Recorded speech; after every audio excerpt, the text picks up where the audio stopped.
Hello friends, कैसे हैं आप सब। मेरा नाम है शहीन सिद्दीकी और आप देख रहे हैं प्रैक्टिकल पॉइंट। सो आज की हमारी वीडियो का टॉपिक है capacitors and there types. Capacitor क्या होता है और इसका क्या काम है और इसके कितने टाइप्स हैं, ये सब मैं आज की वीडियो में कवर करूंगा। सो बिना टाइम वेस्ट करे चलिए लेट्स गेट स्टार्टेड। तो सबसे पहले कैपेसिटर, ये एक बेसिक कंपोनेंट है या आप ये भी कह सकते हैं मोस्ट कॉमन कंपोनेंट या मोस्ट कॉमन एलिमेंट है इलेक्ट्रिकल और इलेक्ट्रॉनिक्स इंजीनियरिंग का। हर जगह इन इलेक्ट्रिकल और इलेक्ट्रॉनिक्स इंजीनियरिंग में इसका यूज होता है, तो आज मैं यही आपको सिंपल लैंग्वेज में समझाने की कोशिश करूंगा। अब आप देख सकते हैं ये कुछ डायग्राम दिखा रखे हैं कैपेसिटर के, तो ये अलग अलग कैपेसिटर्स हैं। जैसे ये इलेक्ट्रोलिटिक कैपेसिटर है, ये वेरिएबल कैपेसिटर है, ये सुपर कैपेसिटर है, ये डिस्क टाइप कैपेसिटर है। तो ये कुछ कैपेसिटर आपको दिखा रखे हैं, तो हम आगे इन्हें और डिस्कस करेंगे। So let's move on our next slide. Next slide का टॉपिक है हमारा definition and working of capacitor की। कैपेसिटर की क्या डेफिनेशन है और ये किस हिसाब से काम करता है। कैपेसिटर, सबसे पहली बात तो ये कि इसे हम कंडेंसर भी कहते हैं। कैपेसिटर को हम कंडेंसर भी कहते हैं नॉर्मल लैंग्वेज में। कैपेसिटर एक ऐसा डिवाइस होता है जो कि हमारी इलेक्ट्रिकल पावर या इलेक्ट्रिसिटी को स्टोर करता है इलेक्ट्रिक चार्ज की फॉर्म में कुछ टाइम पीरियड के लिए। ये देख लीजिए डायग्राम में आपको एक कैपेसिटर का ये सिंबल दिखा रखा है और ये दो पैरेलल प्लेट्स, ये कैपेसिटर का आपको ये डायग्राम दिखा रखा है एक। अब बात आती है कि ये कितने टाइम पीरियड के लिए चार्ज स्टोर करता है। तो जब तक ये किसी किसी इलेक्ट्रिक सर्किट से कनेक्ट नहीं हो जाता, जब तक इसमें चार्ज रहता है। एक बार ये इलेक्ट्रिक सर्किट से कनेक्ट हो जाता है तो ये डिस्चार्ज हो जाता है, या तो इसके दोनों टर्मिनल हम शॉर्ट कर देते हैं इसे डिस्चार्ज करने के लिए। तो ये होता है आपका इलेक्ट्रिकल कैपेसिटर। अब मैं आपको इसकी वर्किंग समझा देता हूँ थोड़ी, बहुत आसान सी वर्किंग है इसकी। ये देखिए दो प्लेट्स हैं, एक प्लेट आपकी पॉजिटिव है, दूसरी प्लेट नेगेटिव है। तो मतलब एक प्लेट पे आप पॉजिटिव चार्ज देंगे, दूसरी प्लेट पे नेगेटिव। तो आप इसको अपनी बैटरी के दो टर्मिनल से कनेक्ट कर देते हैं। तो आपने इस वाले को किया पॉजिटिव से और इस वाले को कर दिया नेगेटिव से। तो अब जब यहां से पॉजिटिव चार्ज निकला तो वो इस प्लेट पे जाके इकट्ठा हो गया सारा पॉजिटिव चार्ज, और यहां से जो नेगेटिव चार्ज निकला वो इस नेगेटिव प्लेट पे जाके सारा इकट्ठा हो गया, और इनके बीच में एक डाई इलेक्ट्रिक मटेरियल या इंसुलेटिंग मटेरियल रहता है। अब वो सारा चार्ज पॉजिटिव और नेगेटिव चार्ज इस पे जाके इकट्ठा हो गया। तो इस कंडीशन पे, इस सिचुएशन पे आप अपनी बैटरी को अगर डिस्कनेक्ट भी कर देंगे, आप अपनी बैटरी को डिस्कनेक्ट कर दीजिए, तो ये चार्ज इसमें स्टोर रहेगा। अब वो कब तक स्टोर रहेगा? जब तक इसके दोनों टर्मिनल हम शॉर्टेड नहीं कर देते, जब तक स्टोर रहेगा। या तो हम इसे किसी एक्सटर्नल सर्किट में या इसे किसी एक्सटर्नल डिवाइस में कनेक्ट नहीं कर देते। जैसे ही इसका किसी से कनेक्शन होगा, ये आपस में शॉर्ट सर्किट होंगे, तो ये तुरंत डिस्चार्ज कर जाएगा। तो ये आपकी बेसिक वर्किंग है कैपेसिटर की।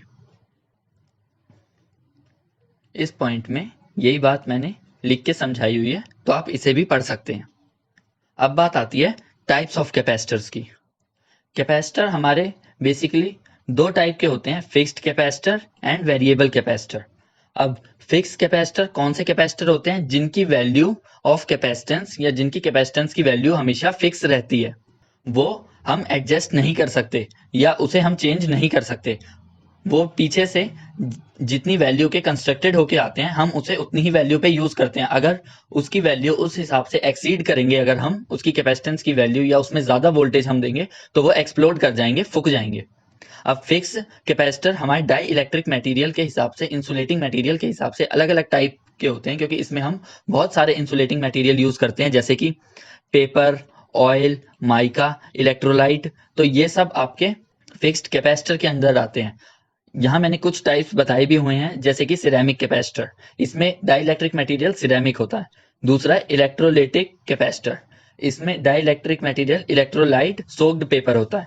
तीसरा है प्लास्टिक फिल्म कैपेसिटर, इसमें डाइलेक्ट्रिक मटेरियल पॉलिएस्टर, पॉलीइथीन और भी प्लास्टिक के बाकी टाइप्स होते हैं। टाइटेनियम कैपेसिटर, इसमें डाइलेक्ट्रिक मटेरियल आपका टाइटेनियम होता है। सिल्वर माइका कैपेसिटर, इसमें आपका डाइलेक्ट्रिक मटेरियल माइका होता है। सुपर कैपेसिटर, सुपर कैपेसिटर में भी आपका डाइलेक्ट्रिक मटेरियल वही इलेक्ट्रोलाइट कैपेसिटर वाला यूज होता है, लेकिन इसका नाम सुपर कैपेसिटर क्यों है ये मैं आपको आगे समझाऊंगा। अब आती है बात वेरिएबल कैपेसिटर्स की। वेरिएबल कैपेसिटर क्या होते हैं?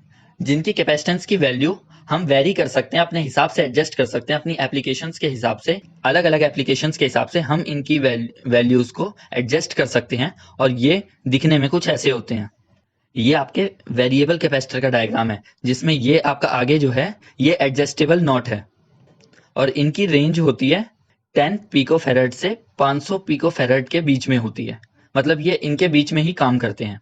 और ये जो दूसरा डायग्राम है ये है आपका फिक्स्ड कैपेसिटर। ये अलग अलग टाइप के सारे फिक्स्ड कैपेसिटर इसमें दिखा रखे हैं, जिन्हें हम आगे अपनी वीडियो में डिस्कस करेंगे। अब हमारी इस स्लाइड का टॉपिक है टाइप्स ऑफ फिक्स्ड कैपेसिटर्स।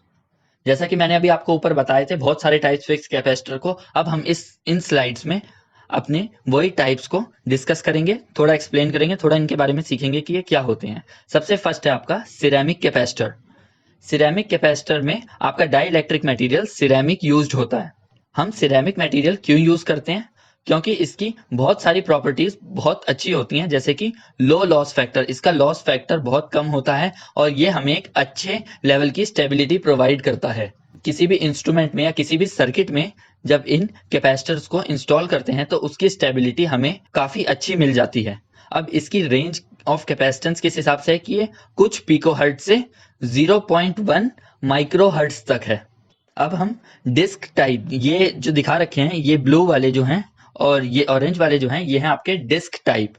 ये कहाँ यूज होते हैं? जहां हमारे लीड कंपोनेंट्स होते हैं। जैसे कोई कंपोनेंट है उसमें हमें लीड पे इसे कनेक्ट करना है तो हम इसे शोल्डर करेंगे इन लीड कंपोनेंट से।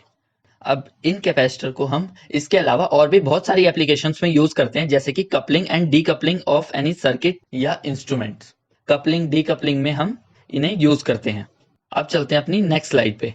नेक्स्ट स्लाइड है हमारी इलेक्ट्रोलाइटिक कैपेसिटर्स। इलेक्ट्रोलाइटिक कैपेसिटर्स हमारे क्या होते हैं? पहली बात तो ये बहुत ही खास टाइप के और आजकल सबसे ज्यादा यूज होने वाले कैपेसिटर्स यही हैं, इलेक्ट्रोलाइटिक टाइप। क्यों? क्योंकि इसमें हमें हायर वैल्यू की कैपेसिटेंस एक रीजनेबल रेट में मिल जाती है। अब वो कैपेसिटेंस की कितनी रेंज होती है? 1 माइक्रोफैराड से ज्यादा की, जो कि एक बहुत ही अच्छी खासी कैपेसिटेंस वैल्यू है। अब इस कैपेसिटर की कंस्ट्रक्शन कैसे होती है? आपकी 2 थिन फिल्म्स या 2 पतली पत्तियां एल्यूमिनियम फॉइल की ली जाती हैं और उसके बीच में एक लेयर के बाद हम उसमें इंसुलेटर फिक्स करते हैं या ऑक्साइड लेयर फिक्स करते हैं, जो कि होता है इलेक्ट्रोलाइट सोक्ड पेपर शीट। आप ये मान लीजिए कि एक एल्यूमिनियम की लेयर हो गई, फिर एक इलेक्ट्रोलाइट सोक्ड पेपर की लेयर हो गई, फिर उसके बाद हो गई हमारी दूसरी एल्यूमिनियम फॉइल या एल्यूमिनियम फिल्म। उसके बाद हम इस सारी असेंबली को एक केन शेप के कंटेनर में फिक्स या प्लेस कर देते हैं। तो इसकी कंस्ट्रक्शन तो बहुत सिंपल थी। अब इसमें कुछ बातें ध्यान रखने की हैं कि ये जितनी रेटेड वर्किंग वोल्टेज के लिए बना है, जैसे ये आपको दिखा रखा है डायग्राम में 16 वोल्ट के लिए बना है, तो 16 वोल्टेज पर ही काम करेगा। अगर उससे ज्यादा हमारी वोल्टेज हुई तो ये एक्सप्लोड कर जाएगा, फूक जाएगा। अब इसका कहाँ यूज है? इसका सबसे ज्यादा यूज होता है ऑडियो एप्लीकेशंस में। कहाँ पे? एज अ कपलिंग कैपेसिटर्स पे और स्मूथनिंग एप्लीकेशंस में पावर सप्लाई की।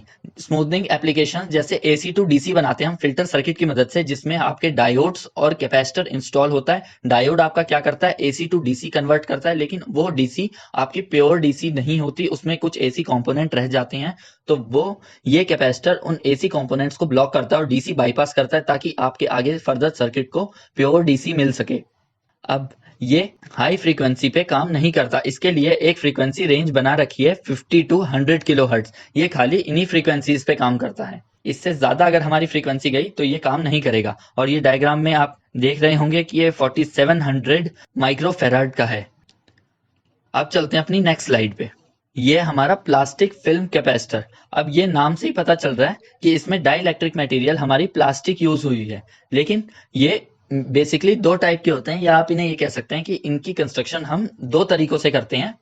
पहला होता है मेटलाइज्ड फिल्म और दूसरा होता है फिल्म फॉइल। मेटलाइज्ड फिल्म में क्या होता है कि एक प्लास्टिक की फिल्म ली जाती है, उसके ऊपर हम मेटल की एक थिन लेयर डिपॉजिट करते हैं, चढ़ाते हैं, और वो मेटल की लेयर किसी भी एक साइड पे कैपेसिटर के कनेक्ट होती है। मतलब आप ये ले लीजिए कि ये 2 आपकी प्लेट्स हो गई, इसके बीच में आपका डाई इलेक्ट्रिक मटेरियल हो गया, इसके किसी भी साइड या तो इधर या तो नीचे हम एक मेटल की लेयर ले लेते हैं। तो ये होता है हमारा मेटलाइज्ड फिल्म कैपेसिटर। अब इसके बाद आते हैं फिल्म फॉयल कैपेसिटर। इसमें क्या होता है, आपकी दो फॉयल इलेक्ट्रोड्स होती हैं जिन्हें हम सेपरेट करते हैं प्लास्टिक फिल्म की मदद से। प्लास्टिक, इसके बीच में हम डाई इलेक्ट्रिक मटेरियल यूज करते हैं और इसके टर्मिनल्स दोनों इलेक्ट्रोड से कनेक्टेड किए जाते हैं, या तो शोल्डर किए जाते हैं या वेल्ड करे जाते हैं। प्लास्टिक फिल्म कैपेसिटर हमें अलग अलग वैरायटी के डाई इलेक्ट्रिक देखने को मिल जाते हैं इनमें, जैसे कि पॉलीकार्बोनेट, पॉलिएस्टर, पॉलीस्ट्रीन और भी बहुत सारे कॉमन टाइप के हमें इसमें डाई इलेक्ट्रिक देखने को मिल जाते हैं। अब इसमें अलग अलग मटेरियल्स के हिसाब से हमारी इसकी अलग अलग प्रॉपर्टीज होती हैं, ताकि हम इन्हें अपनी डिफरेंट एप्लीकेशंस में यूज कर सकें। जैसे कहीं हमें कोई खास प्रॉपर्टी की जरूरत होगी किसी एप्लीकेशन में, तो हम पॉलीकार्बोनेट यूज करेंगे क्योंकि इसमें वो प्रॉपर्टी होगी। कहीं हमें कोई खास और प्रॉपर्टी चाहिए जो पॉलिएस्टर में ही होती है, तो हम उससे बने हुए कैपेसिटर्स यूज करेंगे। अब आते हैं इसकी वैल्यू रेंज पे। इसकी वैल्यू रेंज होती है सेवरल पिको हर्ट्ज से कुछ माइक्रो हर्ट्ज के बीच में। अब बात आती है हमारी 10 टेलम कैपेसिटर्स की। ये कैपेसिटर्स बेसिकली हमारे इलेक्ट्रोलाइटिक कैपेसिटर जो हम ऊपर पढ़ के आए थे उनकी शॉर्ट फॉर्म होती है, या उनसे कह सकते हैं कि उनकी छोटी फॉर्म होती है, क्योंकि उसमें हम एल्यूमिनियम फिल्म यूज करते हैं, इसलिए उसका साइज बहुत बड़ा हो जाता है। तो कुछ सर्किट में उसे हम इंस्टॉल नहीं कर सकते, तो हम उस जगह पे इन्हें इंस्टॉल करते हैं, क्योंकि टाइटेनियम का साइज छोटा होता है एज कम्पेयर टू एल्यूमिनियम। और इसमें हम एल्यूमिनियम इलेक्ट्रोलाइट फिल्म को यूज करने की बजाय हम यूज करते हैं इसमें टाइटेनियम ऑक्साइड फिल्म। तो जैसा कि जब इसका साइज छोटा है तो इसकी वर्किंग वोल्टेज भी कम ही होगी, तो ये 35 वोल्ट से ज्यादा पे काम नहीं करता। इसकी मैक्सिमम वोल्टेज 35 ही है। ये आपको इसका डायग्राम दिखा रखा है, जिसमें एक जगह वर्किंग वोल्टेज लिखी है, कैपेसिटेंस वैल्यू लिखी है और पॉजिटिव टर्मिनल इंडिकेशन, मतलब ये आपका पॉजिटिव टर्मिनल है, तो आपको अपने आप ये पता चल गया कि अगला नेगेटिव है। अब आते हैं नेक्स्ट सिल्वर माइका कैपेसिटर्स पे। अब इनका नाम सिल्वर माइका कैपेसिटर क्यों रखा है, क्योंकि हम इसमें डायरेक्ट सिल्वर इलेक्ट्रोड्स की प्लेटिंग डायरेक्टली माइका पे करते हैं। माइका फिल्म डाई इलेक्ट्रिक इसमें यूज होता है, और इन सबको करने के बाद हम इसके दोनों प्लेट्स पे वायर कनेक्ट कर देते हैं, और इस होल असेंबली को, इन पूरी असेंबली को हम एक कैप्सूल की शेप में बना देते हैं, जैसा कि आप ये डायग्राम में देख सकते हैं।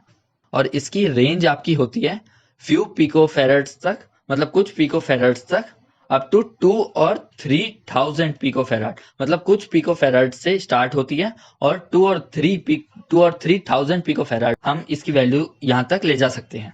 लेकिन आजकल इन टाइप के कैपेसिटर ज्यादातर यूज नहीं किए जाते, क्योंकि इन कैपेसिटर से ज्यादा अच्छे कैपेसिटर हमने ऊपर अभी पढ़ लिए हैं कि वो इससे ज्यादा अच्छी हमें कैपेसिटेंस देते हैं और इससे ज्यादा कॉम्पैक्ट साइज में देते हैं। वैसे ये कहाँ यूज किए जाते हैं ये मैं आपको बता देता हूँ। ये हमारे उस सर्किट्स में यूज किए जाते हैं जहां हमें स्टेबिलिटी पे खास ध्यान रखना होता है कि हमारे किसी भी सर्किट या सिस्टम की स्टेबिलिटी अच्छी हो, तो उस जगह ये कैपेसिटर्स यूज किए जाते हैं।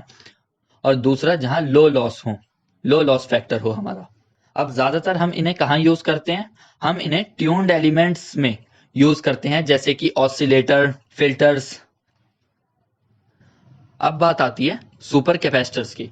सुपर कैपेसिटर एक बहुत ही इंपॉर्टेंट और बहुत ही बढ़िया कैपेसिटर होता है, क्योंकि ये हमारे कैपेसिटेंस में, इसके नाम से ही पता चल रहा है सुपर, तो मतलब ये सबसे ज्यादा हमारी कैपेसिटेंस देता है।